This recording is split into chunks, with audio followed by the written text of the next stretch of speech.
Hello hi friends, welcome back to my YouTube channel.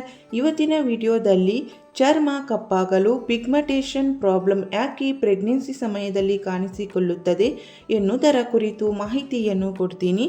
Pregnant ಸಮಯದಲ್ಲಿ ಕೆಲವರಿಗೆ ತುಂಬ ಮುಖ ಕಪ್ಪಾಗಿರ್ತದೆ, ಪಿಗ್ಮೆಂಟೇಷನ್ ಆಗಿರ್ತದೆ. ಮನೆಯಲ್ಲಿ ಸುಲಭವಾಗಿ ಹೋಮ್ ರೆಮಿಡಿಯನ್ನು ಮಾಡಿ ಕಡಿಮೆ ಮಾಡಬಹುದು.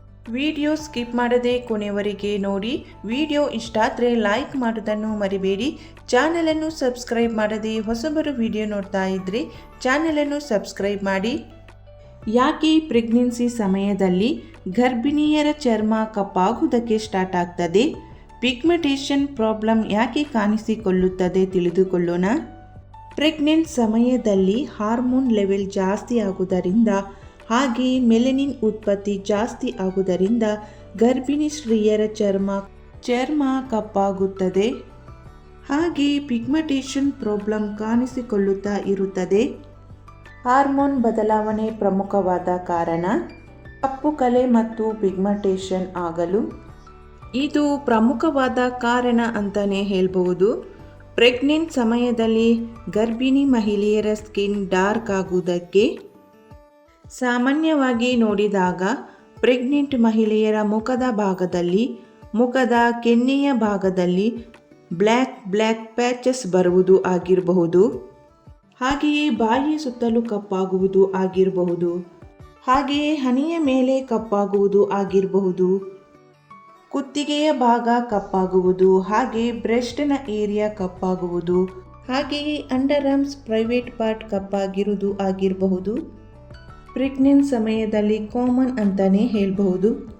ಗರ್ಭಿಣಿಯಾಗಿದ್ದಾಗ ದೇಹದಾದ್ಯಂತ ವಿವಿಧ ಬದಲಾವಣೆಗಳು ಸಂಭವಿಸುವುದರಲ್ಲಿ ಆಶ್ಚರ್ಯವೇನಿಲ್ಲ. ಚರ್ಮದಲ್ಲಿ ವ್ಯತ್ಯಾಸಗಳು ಹಾರ್ಮೋನ್ಗಳ ಬದಲಾವಣೆಗಳಿಗೆ ಸ್ಪಂದಿಸುವ ಕಾರಣ ಗರ್ಭಿಣಿಯರಲ್ಲಿ ಚರ್ಮವು ವಿಶೇಷವಾಗಿ ಬದಲಾಗಬಹುದು. ಪ್ರೆಗ್ನೆಂಟ್ ಸಮಯದಲ್ಲಿ ಎಲ್ಲ ಮಹಿಳೆಯರಿಗೆ ಈ ರೀತಿ ಬದಲಾವಣೆ ಆಗುವುದಿಲ್ಲ. ಕೆಲವರಿಗೆ ಯಾವುದೇ ರೀತಿ ಬದಲಾವಣೆಯಾಗುವುದಿಲ್ಲ. ಪಿಂಪಲ್, ಪಿಗ್ಮೆಂಟೇಷನ್, ಕಪ್ಪು ಕಲೆ ಹೆರಿಗೆಯಾದ ನಂತರ ಕಡಿಮೆಯಾಗುತ್ತದೆ. ಪ್ರೆಗ್ನೆಂಟ್ ಸಮಯದಲ್ಲಿ ಕೆಲವು ಮಹಿಳೆಯರಿಗೆ ಮೊಡವೆ ಆಗ್ತದೆ. ವೈದ್ಯರ ಸಲಹೆ ಇಲ್ಲದೆ ಯಾವುದೇ ಮೊಡವೆ ಔಷಧಿಗಳನ್ನು ತೆಗೆದುಕೊಳ್ಳಬಾರದು. ಡೆಲಿವರಿ ಆದ ನಂತರ ಕಡಿಮೆಯಾಗ್ತದೆ. ಇದನ್ನು ಸ್ವಲ್ಪ ಮಟ್ಟಿಗಾದರೂ ಹೇಗೆ ತಡೆಗಟ್ಟಬಹುದು? ಪ್ರೆಗ್ನೆಂಟ್ ಸಮಯದಲ್ಲಿ ಒಂದಿಷ್ಟು ಟಿಪ್ಸ್ಗಳನ್ನು ಫಾಲೋ ಮಾಡುವುದರಿಂದ ಕಡಿಮೆ ಮಾಡಬಹುದು. ಟಿಪ್ ನಂಬರ್ 1, ವಿಟಮಿನ್ ಸಿ ಆ್ಯಂಟಿ ಆಕ್ಸಿಡೆಂಟ್ ಜಾಸ್ತಿ ಇರುವಂತಹ ಪದಾರ್ಥಗಳನ್ನು ಸೇವಿಸುವುದರಿಂದ ಸ್ಕಿನ್ ಡಾರ್ಕ್ ಆಗುವುದನ್ನು ತಡೆಗಟ್ಟಬಹುದು. ವಿಟಮಿನ್ ಸಿ ಇರುವಂಥ ಪದಾರ್ಥಗಳನ್ನು ಹೆಚ್ಚಾಗಿ ಸೇವಿಸುವುದರಿಂದ ಸ್ಕಿನ್ ಇನ್ನೂ ಸಹ ಡಾರ್ಕ್ ಆಗುವುದನ್ನು ತಡೆಗಟ್ಟಬಹುದು. ಸೆಕೆಂಡ್ ಟಿಪ್, ಸುಲಭವಾಗಿ ಮನೆಯಲ್ಲೇ ಮಾಡುವ ಹೋಮ್ ರೆಮಿಡಿ. ಹಸಿ ಹಾಲನ್ನು ರಾತ್ರಿ ವೇಳೆ ನಿಮ್ಮ ಸ್ಕಿನ್ನಿಗೆ ಹಚ್ಚಿ ಬೆಳಿಗ್ಗೆ ಎದ್ದ ತಕ್ಷಣ ಅದನ್ನು ವಾಶ್ ಮಾಡುವುದರಿಂದ ಸ್ಕಿನ್ ಡಾರ್ಕ್ ಆಗುವುದನ್ನು ತಡೆಗಟ್ಟಬಹುದು. ರಾತ್ರಿ ವೇಳೆ ಸ್ಕಿನ್ನಿಗೆ ಹಾಲನ್ನು ಹಚ್ಚುವುದರಿಂದ ಸ್ಕಿನ್ನಿನಲ್ಲಿ ಬದಲಾವಣೆಯನ್ನು ನೋಡಬಹುದು. ನೆಕ್ಸ್ಟ್ ಟಿಪ್, ಆಲೂಗಡ್ಡೆಯನ್ನು ತುರಿದು ಅದರ ರಸವನ್ನು ತಗೊಂಡು ನಿಮ್ಮ ಸ್ಕಿನ್ ಮೇಲೆ ಹಚ್ಚಿ 10ರಿಂದ 20 ನಿಮಿಷ ಬಿಟ್ಟು ನಂತರ ಸ್ಕಿನ್ನನ್ನು ವಾಶ್ ಮಾಡುವುದರಿಂದ ಸ್ಕಿನ್ನಿನಲ್ಲಿ ಬದಲಾವಣೆಯನ್ನು ನೋಡಬಹುದು. ಆಲೂಗಡ್ಡೆ ಫೇಸ್ ಪ್ಯಾಕ್ ಮುಖದಲ್ಲಿರುವ ಕಪ್ಪು ಕಲೆಗಳನ್ನು ಕಡಿಮೆ ಮಾಡಿ ಚರ್ಮಕ್ಕೆ ಹೊಳಪು ನೀಡಲು ಮತ್ತು ತೇವಾಂಶ ಹೆಚ್ಚಿಸಲು ಸಹಾಯ ಮಾಡುತ್ತದೆ. ಆಲೂಗಡ್ಡೆ ರಸವನ್ನು ಮುಖಕ್ಕೆ ಮತ್ತು ಕುತ್ತಿಗೆಗೆ ಹಚ್ಚಿ ಮಸಾಜ್ ಮಾಡಿ 10ರಿಂದ 20 ನಿಮಿಷ ಬಿಟ್ಟು ತಣ್ಣೀರಿನಿಂದ ಮುಖವನ್ನು ವಾಶ್ ಮಾಡಬೇಕು. ಸ್ಕಿನ್ನಿನಲ್ಲಿ ಬದಲಾವಣೆಯನ್ನು ನೋಡಬಹುದು.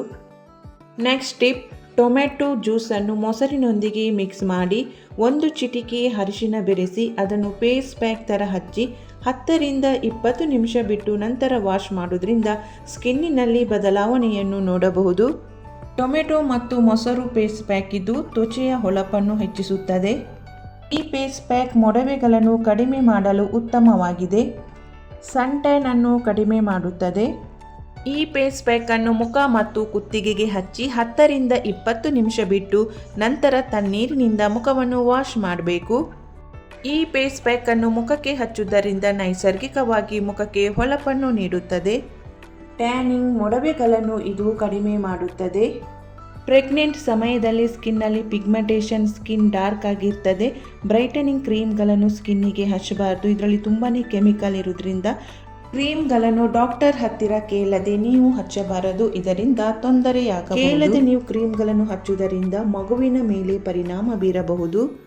ನೆಕ್ಸ್ಟ್ ಟಿಪ್, ಹೊರಗಡೆ ಹೋಗುವಾಗ ಅಂತಹ ಸಮಯದಲ್ಲಿ, ಅದರಲ್ಲೂ ಮಧ್ಯಾಹ್ನದ ಸಮಯದಲ್ಲಿ ಟ್ರಾವೆಲಿಂಗ್ ಮಾಡ್ತಾ ಇದ್ದೀರಾ ಅಂದರೆ ಫೇಸನ್ನು ಕಂಪ್ಲೀಟಾಗಿ ಕವರ್ ಮಾಡಿ.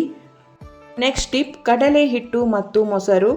ಕಡಲೆ ಹಿಟ್ಟು ಮತ್ತು ಮೊಸರನ್ನು ಚೆನ್ನಾಗಿ ಮಿಕ್ಸ್ ಮಾಡಿ ಡೈಲಿ ಮುಖಕ್ಕೆ ಹಚ್ಚಿ ಸ್ಕಿನ್ನಿನಲ್ಲಿ ಬ್ರೈಟ್ನೆಸ್ ಮತ್ತು ಗ್ಲೋ ಬರ್ತದೆ. ಇದನ್ನು ಹಚ್ಚುವುದರಿಂದ ನೈಸರ್ಗಿಕವಾಗಿ ಸ್ಕಿನ್ ಗ್ಲೋ ಆಗ್ತದೆ. ಇದರಲ್ಲಿ ಯಾವುದೇ ರೀತಿಯ ಕೆಮಿಕಲ್ ಇಲ್ಲ. ಅಡುಗೆ ಮನೆಯಲ್ಲಿ ಸಿಗುವ ಪದಾರ್ಥ ಉಪಯೋಗಿಸಿಕೊಂಡು ಮಾಡುವಂತಹ ಫೇಸ್ ಪ್ಯಾಕ್. ಈ ಫೇಸ್ ಪ್ಯಾಕನ್ನು ಮುಖಕ್ಕೆ ಹಚ್ಚಿ 10 ರಿಂದ 15 ನಿಮಿಷ ಬಿಟ್ಟು ಮುಖವನ್ನು ತೊಳೆಯಬೇಕು. ಕಡಲೆ ಹಿಟ್ಟು ಚರ್ಮಕ್ಕೆ ತುಂಬಾ ಒಳ್ಳೆಯದು, ಚರ್ಮವನ್ನು ಕಾಂತಿಯುತವಾಗಿಸುತ್ತದೆ. ಕಡಲೆ ಹಿಟ್ಟಿನಲ್ಲಿ ಮೊಸರು, ಹಾಲು ಅಥವಾ ರೋಸ್ ವಾಟರನ್ನು ಸಹ ಯೂಸ್ ಮಾಡಬಹುದು. ಕಡಲೆ ಹಿಟ್ಟು ಚರ್ಮದ ಬಣ್ಣವನ್ನು ಸುಧಾರಿಸುತ್ತದೆ, ಮೊಡವೆ, ಕಪ್ಪು ಕಲೆಗಳನ್ನು ಕಡಿಮೆ ಮಾಡುತ್ತದೆ. Next tip, face massage cream. ಯಾವುದೇ ಫ್ರೂಟ್ಸ್ ಆಗ್ತದೆ, ಬಾಳೆಹಣ್ಣು, ಕಿತ್ತಳೆ, ಮಾವಿನ ಹಣ್ಣು, ಇದನ್ನು ಚೆನ್ನಾಗಿ ಕ್ರೀಮ್ ಥರ ಪೇಸ್ಟ್ ಮಾಡಿ ಮುಖಕ್ಕೆ ಹಚ್ಚಿ 2 ರಿಂದ 3 ನಿಮಿಷ ಚೆನ್ನಾಗಿ ಮಸಾಜ್ ಮಾಡಬೇಕು. ಮನೆಯಲ್ಲಿ ಇರುವ ಯಾವುದೇ ಫ್ರೂಟ್ಸ್ ಆಗ್ತದೆ, ಚೆನ್ನಾಗಿ ನೋಡಿ ಪೇಸ್ಟ್ ಥರ ಮಾಡಿ ಮುಖಕ್ಕೆ ಹಚ್ಚಬೇಕು. ಸ್ಕಿನ್ ತುಂಬ ಚೆನ್ನಾಗಿ ಕಾಣ್ತದೆ. ಮುಖಕ್ಕೆ ಹಚ್ಚಿ 10 ರಿಂದ 20 ನಿಮಿಷ ಬಿಟ್ಟು ನಂತರ ಮುಖವನ್ನು ವಾಶ್ ಮಾಡಬೇಕು. ಡೈಲಿ ನೀವು ಈ ಫೇಸ್ ಪ್ಯಾಕನ್ನು ಹಚ್ಚೋದ್ರಿಂದ ಸ್ಕಿನ್ನಿನಲ್ಲಿ ಬದಲಾವಣೆಯನ್ನು ನೋಡಬಹುದು. Next tip, scrub mask cream ಆಗಿ ಇದನ್ನು ಯೂಸ್ ಮಾಡ್ಬೋದು. ಓಟ್ಸ್ ಅಕ್ಕಿ ಬೆಸ್ಟ್ ರಿಸಲ್ಟ್ ಸಿಗ್ತದೆ. ಓಟ್ಸ್ ಮನೆಯಲ್ಲಿ ಇಲ್ಲದಿದ್ದರೆ ಅಕ್ಕಿಯನ್ನು ಮಾತ್ರ ಯೂಸ್ ಮಾಡಬಹುದು. ಇದು ಎರಡನ್ನು ಯೂಸ್ ಮಾಡಿದರೆ ಬೆಸ್ಟ್ ರಿಸಲ್ಟ್ ಸಿಗ್ತದೆ. ಎರಡನ್ನು ಚೆನ್ನಾಗಿ ಪೌಡರ್ ಮಾಡಬೇಕು. ನೈಸಾಗಿ ಪೌಡರ್ ಮಾಡಿ ನಂತರ ಜರಡಿ ಮಾಡಬೇಕು. ಎರಡನ್ನು ಸಹ ಸಮ ಪ್ರಮಾಣದಲ್ಲಿ ತಗೊಂಡು ಪೇಸ್ಟ್ ಮಾಡಲಿಕ್ಕೆ ಮೊಸರು ಅಥವಾ ರೋಸ್ ವಾಟರ್ ಅಥವಾ ಹಾಲು ಯಾವುದು ಸಹ ಆಗ್ತದೆ ಹಾಕಿ ಚೆನ್ನಾಗಿ ಮಿಕ್ಸ್ ಮಾಡಬೇಕು. Creamy moisturise scrub face mask cream ready ಆಗ್ತದೆ. ಫುಲ್ ಮುಖಕ್ಕೆ ಹಚ್ಚಿ ನಿಧಾನವಾಗಿ ಮುಖಕ್ಕೆ ಮಸಾಜ್ ಮಾಡ್ತಾ ಪ್ಯಾಕನ್ನು ಹಚ್ಚಿ 10 ರಿಂದ 20 ನಿಮಿಷ ಬಿಟ್ಟು ನಂತರ ಮುಖವನ್ನು ತೊಳೆಯಿರಿ. ಸ್ಕಿನ್ನಿನಲ್ಲಿ ಬದಲಾವಣೆಯನ್ನು ನೋಡ್ಬೋದು. ಬೆಸ್ಟ್ ರಿಸಲ್ಟ್ ಸಿಗ್ತದೆ. ಇಷ್ಟು ಟಿಪ್ಸ್ನಲ್ಲಿ ಯಾವುದಾದರೂ ಒಂದು ಫೇಸ್ ಪ್ಯಾಕನ್ನು ಯೂಸ್ ಮಾಡಿ ನೋಡಿ, ಒಳ್ಳೆ ರಿಸಲ್ಟ್ ಸಿಗ್ತದೆ. ಇದರಲ್ಲಿ ಯಾವುದೇ ರೀತಿಯ ಕೆಮಿಕಲ್ ಇಲ್ಲ, ನ್ಯಾಚುರಲ್ ಆಗಿ ಮನೆಯಲ್ಲೇ ಇರುವ ಪದಾರ್ಥವನ್ನು ಉಪಯೋಗಿಸಿಕೊಂಡು ಮಾಡಿರುವಂತಹ ಫೇಸ್ ಪ್ಯಾಕ್. ಪ್ರೆಗ್ನೆಂಟ್ ಸಮಯದಲ್ಲಿ ಕೆಮಿಕಲ್ ಇರುವ ಕ್ರೀಮನ್ನು ಉಪಯೋಗಿಸುವ ಬದಲು ಈ ಥರ ಮನೆಯಲ್ಲೇ ಕ್ರೀಮನ್ನು ರೆಡಿ ಮಾಡಿ ಉಪಯೋಗಿಸುವುದರಿಂದ ಒಳ್ಳೆ ರಿಸಲ್ಟ್ ಸಿಗ್ತದೆ. ಕೆಮಿಕಲ್ ಇರುವ ಕ್ರೀಮನ್ನು ಮುಖಕ್ಕೆ ಹಚ್ಚುವುದರಿಂದ ಮಗುವಿನ ಬೆಳವಣಿಗೆಯ ಮೇಲೆ ಪರಿಣಾಮ ಬೀರಬಹುದು. ಮನೆಯಲ್ಲೇ ಮಾಡಿ ಕ್ರೀಮ್ ಹಚ್ಚೋದ್ರಿಂದ ಮುಖದಲ್ಲಿರುವಂಥ ಪಿಂಪಲ್, ಪಿಗ್ಮೆಂಟೇಷನ್, ಕಪ್ಪು ಕಲೆ ಎಲ್ಲ ಕಡಿಮೆಯಾಗ್ತದೆ. ತುಂಬಾ ಸುಲಭವಾಗಿ ಪ್ಯಾಕನ್ನು ರೆಡಿ ಮಾಡಬಹುದು. ನೆಕ್ಸ್ಟ್ ಟಿಪ್, ಬಾದಾಮಿ ಎಣ್ಣೆ. ಕೆಲವರಿಗೆ ಪ್ರೆಗ್ನೆಂಟ್ ಸಮಯದಲ್ಲಿ ಬ್ರೆಸ್ಟ್ ಸುತ್ತಲೂ ತುಂಬ ಕಪ್ಪಾಗ್ತಾ ಬರ್ತದೆ. ಡೈಲಿ ರಾತ್ರಿ ಮಲಗುವಾಗ ಬಾದಾಮಿ ಎಣ್ಣೆಯನ್ನು ಸ್ವಲ್ಪ ತಗೊಂಡು ಚೆನ್ನಾಗಿ ಮಸಾಜ್ ಮಾಡಬೇಕು. ಆವಾಗ ಕಪ್ಪು ಭಾಗ ದಿನದಿಂದ ದಿನಕ್ಕೆ ಕಡಿಮೆ ಆಗುತ್ತದೆ. ಪ್ರೆಗ್ನೆಂಟ್ ಸಮಯದಲ್ಲಿ ಐಬ್ರೋವನ್ನು ಮಾಡಬಾರ್ದು ಅಂತ ಹಿರಿಯರು ಹೇಳುತ್ತಾರೆ. ಯಾಕೆಂದರೆ ಆವಾಗ ಸ್ಕಿನ್ ತುಂಬಾ ಸೆನ್ಸಿಟಿವ್ ಆಗಿರ್ತದೆ. ಸ್ಕಿನ್ ತುಂಬಾ ಸೆನ್ಸಿಟಿವ್ ಆಗಿರೋದ್ರಿಂದ ಏನಾದರೂ ಸ್ವಲ್ಪ ತಾಗಿದ್ರೂ, ಉಗುರು ತಾಗಿದ್ರೂ ಸಹ ತಡ್ಕೊಳ್ಳಿಕ್ಕೆ ಆಗೋದಿಲ್ಲ. ಅಷ್ಟೊಂದು ಸ್ಕಿನ್ ಸೆನ್ಸಿಟಿವ್ ಆಗಿರ್ತದೆ ಪ್ರೆಗ್ನೆಂಟ್ ಸಮಯದಲ್ಲಿ. ಸ್ಕಿನ್ ತುಂಬಾ ಸೂಕ್ಷ್ಮ ಆಗಿರೋದ್ರಿಂದ ಐಬ್ರೋ ಮಾಡಿಸೋದ್ರಿಂದ ಪಿಂಪಲ್, ಇನ್ಫೆಕ್ಷನ್ ಆಗಬಹುದು. ಪಾರ್ಲರಿಗೆ ಹೋಗಿ ಐಬ್ರೋ ಮಾಡ್ತಿರಲ್ಲ, ಅವರು ಯಾವ ರೀತಿ ಮಾಡ್ತಾರೆ ಅನ್ನೋದು ತುಂಬಾ ಇಂಪಾರ್ಟೆಂಟ್ ಆಗಿರುತ್ತದೆ. ತುಂಬಾ ಸ್ಮೂತಾಗಿ ನಿಧಾನವಾಗಿ ಮಾಡಿದರೆ ಓಕೆ, ಪರವಾಗಿಲ್ಲ. ಪ್ರೆಗ್ನೆಂಟ್ ಟೈಮ್ನಲ್ಲಿ ಐಬ್ರೋ ಮಾಡುವಾಗ ಸುರಿಸುವುದು, ರೆಡ್ ಆಗುವುದು, ಇನ್ಫೆಕ್ಷನ್ ಆಗೋದು ನೋಡಿ, ಈ ಥರ ಆಗ್ತಾ ಇದ್ದರೆ ಪ್ರೆಗ್ನೆಂಟ್ ಟೈಮ್ನಲ್ಲಿ ಐಬ್ರೋವನ್ನು ಮಾಡಬಾರ್ದು. ಆ ಸಮಯದಲ್ಲಿ ನಮ್ಮ ಸ್ಕಿನ್ ತುಂಬಾ ಸೂಕ್ಷ್ಮ ಆಗಿರ್ತದೆ. ಗರ್ಭಿಣಿ ಮಹಿಳೆಯರು ಚೆನ್ನಾಗಿ ನೀರನ್ನು ಕುಡಿಬೇಕು. ಚೆನ್ನಾಗಿ ನೀರನ್ನು ಕುಡಿಯುವುದರಿಂದ ಮಗುವಿನ ಬೆಳವಣಿಗೆ ತುಂಬ ಚೆನ್ನಾಗಿ ಆಗ್ತದೆ. ಪ್ರೆಗ್ನೆಂಟ್ ಮಹಿಳೆಯರು ಉಪ್ಪಿನ ಅಂಶ ಇರುವ ಆಹಾರವನ್ನು ಕಡಿಮೆ ತಿನ್ನಬೇಕು. ಸ್ವಲ್ಪ ಉಪ್ಪನ್ನು ಬಳಸುವುದು ಕಡಿಮೆ ಮಾಡಿದಷ್ಟು ತುಂಬಾ ಒಳ್ಳೆಯದು.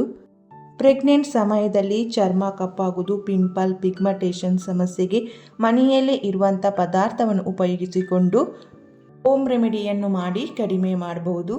ವಿಡಿಯೋ ಇಷ್ಟ ಆದರೆ ಲೈಕ್ ಮಾಡೋದನ್ನು ಮರಿಬೇಡಿ. ಚಾನಲನ್ನು ಸಬ್ಸ್ಕ್ರೈಬ್ ಮಾಡದೆ ಹೊಸಬರು ವಿಡಿಯೋ ನೋಡ್ತಾ ಇದ್ದರೆ ಚಾನಲನ್ನು ಸಬ್ಸ್ಕ್ರೈಬ್ ಮಾಡಿ. Thank you for watching.